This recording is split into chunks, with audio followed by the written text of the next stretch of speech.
कमले कमलाक्षवल्लभे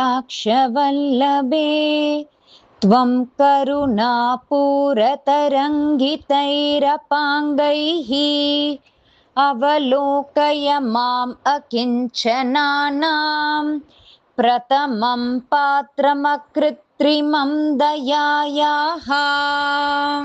स्तुवन्ति ये स्तुतिभिरमोभिरन्वहम् त्रयीमयीं त्रिभुवनमातरं रमां गुणादिका गुरुधर बाक्यभाजनाः भवन्ति ते भुवि बुधभाविताशयाः